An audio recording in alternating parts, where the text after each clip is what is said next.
Jadi kalau Mahkamah Konstitusi bilang ya ini kan nggak ada, itu dari awal algoritmanya diarahkan pada Gibran seorang, itu dasarnya.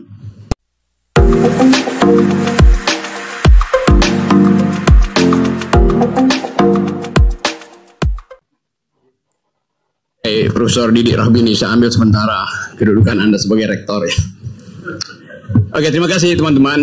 Pak Dipo, itu lukisan yang diarahkan supaya ada laut di belakangnya, karena saya dari Minahasa dan saya suka laut, apalagi isinya itu ikan itu. Saya pemakan ikan, bukan penghafal nama-nama ikan. Dan bagian paling enak dari ikan adalah bagian kepalanya tuh. Karena kepala ikan lebih berguna dari kepala negara.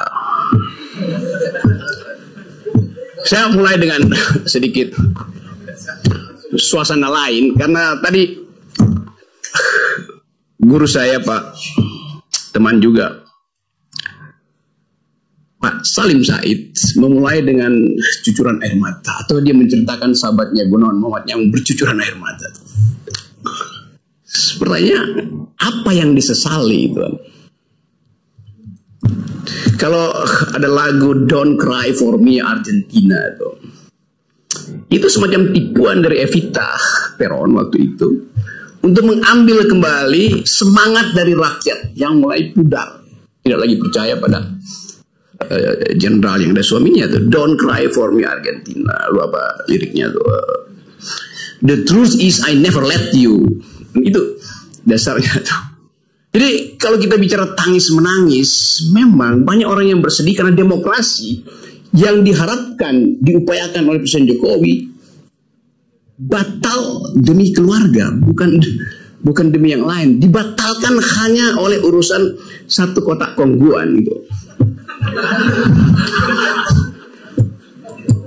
Jadi kita bayangkan, tadi statistik diterangkan oleh Jilal, bahwa ada disparitas. Ya oke lah, disparitas terjadi di mana-mana.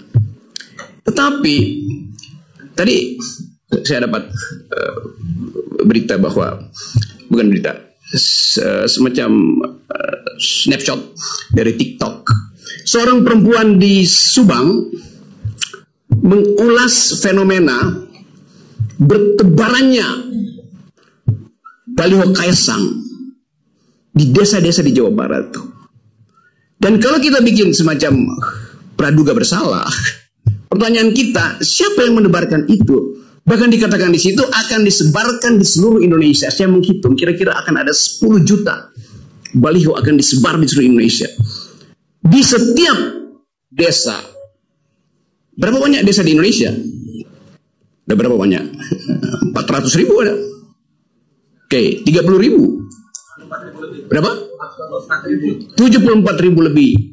74.000 lebih, satu desa ada 20 baliho. Artinya ada kurang lebih 1,5 juta baliho akan dipasang di desa-desa. Dari mana uangnya tuh? Kalau satu baliho 100.000. Apakah PSI punya dana sebanyak itu? Partai Solidaritas Indonesia.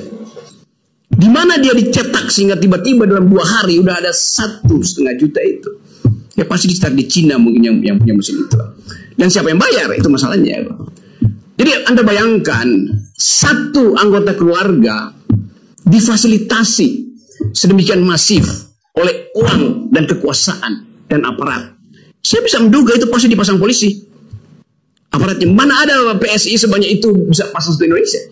Jadi kita mulai berpikir tentang satu upaya untuk membusukkan demokrasi. Satu demi satu anak muda. Sedemikian banyak uang dibuang. Setiap malam pasti ada upaya memasang di semua desa baliho sang ketua PSI. Pada malam yang sama, ada 17 juta manusia Indonesia tidur dengan perut kosong. Statistik dunia bilang begitu. Kemiskinan di Indonesia, kelaparan di Indonesia tertinggi di Asia. 17 juta perut tidur dalam keadaan lapar setiap malam. Anda coba lihat kontrasnya.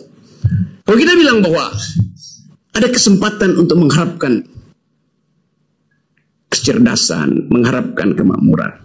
Yang diperintahkan oleh konstitusi pada setiap presiden cuma dua: cerdaskan kehidupan bangsa, rawat fakir miskin. Presiden siapapun visinya cuma itu. Ngapain nambah visi itu? Memang cuma itu: rawat fakir miskin, cerdaskan kehidupan bangsa. 9 juta fakir miskin mau dikasih makan kongguan. IQ nasional kita sekarang tinggal 78. Cerdas di mana bangsa ini? Dengan 9 juta kelaparan per malam dan IQ 78, mau ngapain dengan bonus demografi? Dari awal kita lihat bahwa pemerintah Presiden Jokowi membatalkan ide utama dari konstitusi, yaitu cerdaskan kehidupan bangsa dan rawat fakir miskin.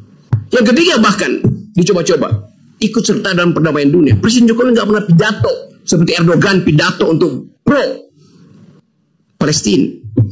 Yang ada di Monas kemarin adalah masyarakat sipil, itu bukan negara. Dan impactnya Pak Jokowi bilangnya kami membela. Ya, membela itu tahapan paling awal. Membela tanpa mengirimkan bantuan itu harusnya omong kosong ke Palestina. Korea Utara ngirim, bayangin, komunis bantuin Islam di Palestina itu. Dia kirim peralatan perang. Bahkan Indonesia, negara dengan mayoritas, hanya bisa kasih nota diplomatik, hentikan ceasefire di situ. Ya, semua orang juga bicara begitu. Jadi saya mau lihat suasana ini dari segi tadi. Yaitu tadi kita mau lihat apa yang salah di dalam demokrasi kita, sehingga mereka yang paham tentang value, democratic imperatif, selama 9 tahun diem, dan 2 hari lalu menangis di depan TV. Apa nggak bego tuh? Ngapain nangis? Artinya dari awal dia tidak bisa mendeteksi bahwa dia membeli kucing dalam karung selama 9 tahun. Saya membeli kucing dalam karung, dan saya nggak mau beli karena karungnya bolong. Dari awal saya tahu kucing mana yang ada di situ. Kan itu dasarnya gitu kan. Jadi apa yang kita sebut sekarang sebagai upaya untuk menghasilkan dignity, apa namanya, martabat sebagai bangsa, nggak ada satu fasilitas pun di dalam olah pikir kita yang memungkinkan kita percaya bahwa akan ada dignity pasca Jokowi pasca Jokowi di impeach itu. Kita mesti membayangkan satu radical break hanya mungkin terjadi kalau prosedur demokrasi dibatalkan total. Karena itu prosedur demokrasi sekarang ada peralatan Jokowi untuk memperpanjang dinastinya. Itu prosedurnya. Pakai semua aparat.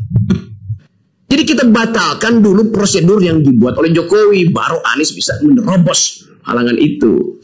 Baru Prabowo bisa lega bahwa dia masuk sebetulnya dalam koridor yang sudah dibersihkan.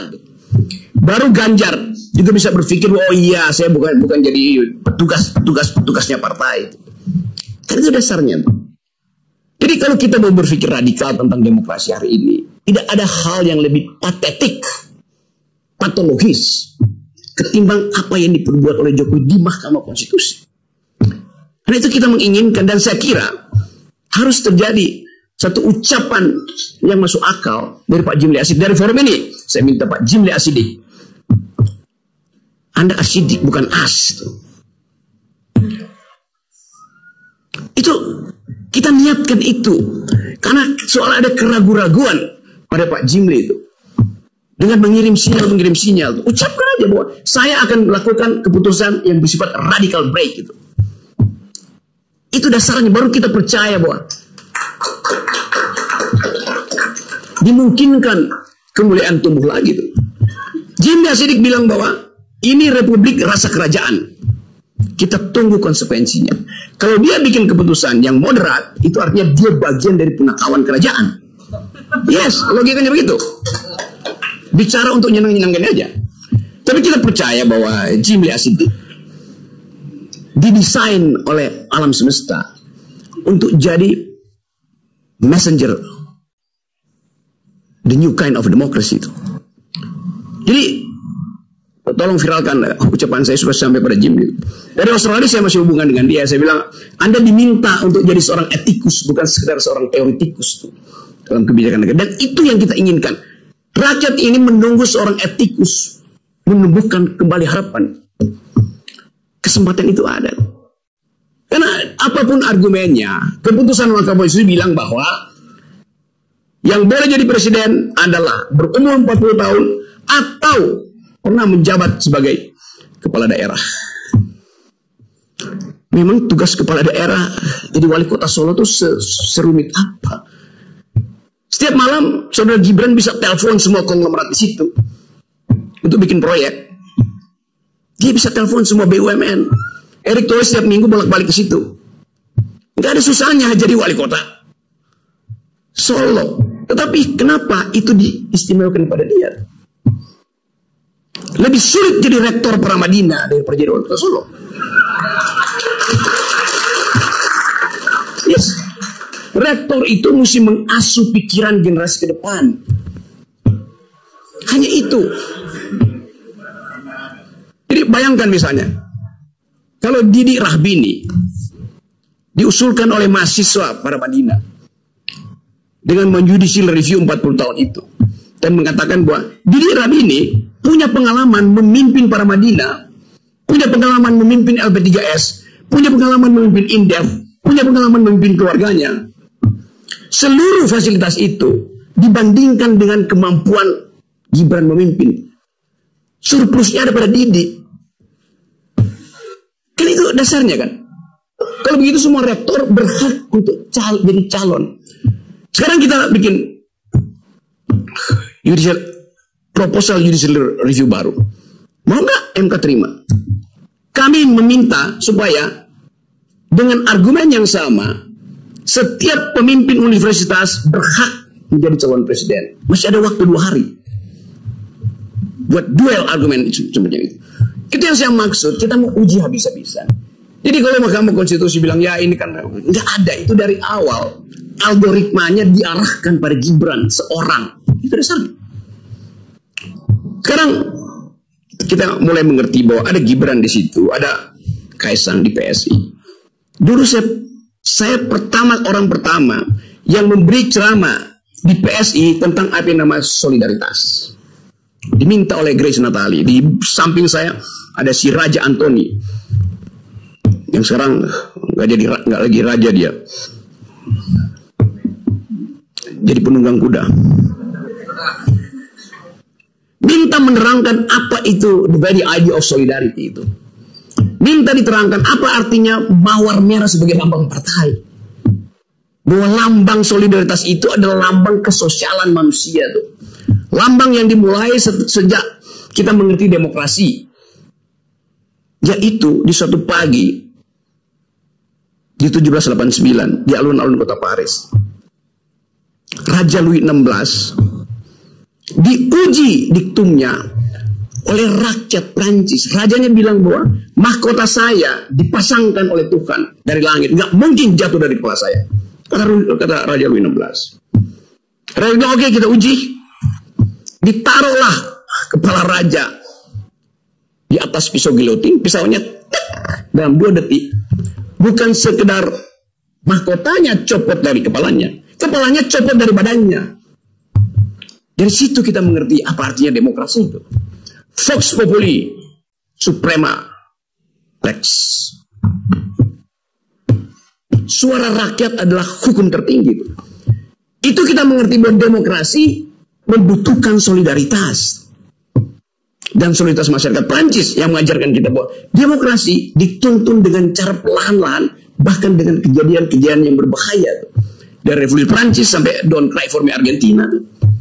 Jadi kita paham sejarah intelektual dari demokrasi. Tanya pada Kaisang, paham nggak dia sejarah itu? Dia akan bilang, saya paham. Siapa yang buatmu paham? Bapakku. Apa paham bapakmu? Dia nggak tahu. Jadi diturunkanlah kedunguan itu. Saya mau terangkan itu serius, karena saya bagian dari itu. Untuk mendorong anak muda waktu itu untuk punya partai. Saya cerita ini sebagai catatan antropologi supaya teman-teman tahu bahwa kalau saya menghina orang itu dasarnya ada. Saya diundang di situ. Sekarang Saudara Kaisang memimpin sebuah partai PSI dengan baliho 1,5 juta. Mau diapain baliho? Lambang dari partai itu adalah mawar merah, tanda sosialisme Eropa. Mestinya kita bertanya, tanda partai PSI itu apa sekarang? Masih mawar merah? Bukan, menjadi kulit pisang. Karena Saudara Kaisang nggak ngerti mawar merah, dia ngerti kulit pisang. Sebagai pengusaha pisang goreng, saya mau mengolok-olok itu dengan sengaja. Hanya dengan olok-olok itu kita dibuka pengetahuannya. Yang saya sebut sebagai kemarin bajingan tolol, Jokowi bajingan tolol, sekarang saya olok-olok semua orang. Gak ada artinya lagi dibandingkan dengan kemarahan publik hari ini yang setiap hari menghina, menghujat Presiden Jokowi, dan itu dianggap sebagai udah biasa yang mesti dihina dulu aja. Tadi saya mulai dengan ada anak muda dari Subang yang mengolok-olok Kaisang dan dengan sendirinya keluarganya. Di akhir olok-oloknya dibilang, kami muak. Kata kami muak itu bukan sekedar muak karena apa namanya nih, ya Pak, GERD-nya naik itu, gastroesophagus reflux disease. Bukan karena GERD-nya naik, tetapi secara psikologi dia muak melihat keadaan ini. Apa tepatnya tuh? Bahasa Perancis lebih bagus mengungkapkan nausea. Muak secara psikologis tuh. Jadi Anda bayangkan kemuakan itu ada pada generasi yang justru ingin melihat PSI itu jadi tumbuh sebagai partai berotak. Itu tidak terjadi. Jadi teman-teman semua, kita mulai dengan keadaan itu untuk memperlihatkan bahwa yang kita sebut sebagai peradaban bangsa berubah karena diolah oleh para bangsa. Itu. Jadi teman-teman, saya diminta kasih pengantar pendek supaya kita bisa diskusi. Yang penting adalah bagi kita mesti bisa membayangkan satu perubahan politik di Indonesia dalam 1-2 minggu ini berlangsung di luar sistem elektoral. Kalau itu terjadi, dan sangat mungkin terjadi, siapa yang memimpin itu? Itu pertanyaannya. Dia akan dipimpin oleh ini. Tadi kata Didi Rafini, Institut Peradaban tidak punya kampus. Saya bilang kita berkampus pada peradaban. Dan Institut Peradaban berupaya untuk mengingatkan terus bahwa ini adalah the community of thought, komunitas pikiran. Karena itu keinginan kita adalah melengkapi proses beradab yang sudah ditanamkan oleh para founding parents kita, itu berdebat tentang ide, bertengkar dengan argumen, bukan kirim-mengirim sentimen. Itu yang hendak dilanjutkan oleh Institut Peradaban. Pikiran-pikiran peradaban yang dimulai sejak bangsa ini tahun 30, ketika pemimpin-pemimpin kita ditangkap. Syahrir ditangkap di ND, Soekarno dibuang ke apa namanya, Lampung, Bengkulu sana tuh, yang lain nggak ada. Tahun 30 itu kita kehilangan kemampuan berpikir karena pemimpin-pemimpin awal kita ditangkapin Belanda. 15 tahun kemudian mereka bertemu lagi di Jakarta dan memulai upaya untuk memikirkan bangsa, menghasilkan perdebatan bermutu, konstituante. Itu perdebatan luar biasa bermutu. Bayangkan perdebatan itu dibuat demikian memikat sehingga kita baca risalah konstituante seperti membaca sinetron politik yang sangat bermutu. Debatnya bagus tuh. Seluruh referensi akademis ditaruh di situ. Padahal tidak semua mereka datang dari referensi akademis, tapi dia membaca. Dan pasti bacaannya bukan Sinchan. Jadi tradisi berpikir itu adalah akar dari peradaban. Tradisi berpikir ada akar dari demokrasi. Karena itu kalau ditanya apa definisi demokrasi? Demokrasi bukan pemerintahan dari oleh untuk rakyat, bukan. Demokrasi adalah the government of reason through the government by the people. Pemerintahan akal melalui pemerintahan orang. Artinya orang itu harus berakal. Itu dasarnya tuh.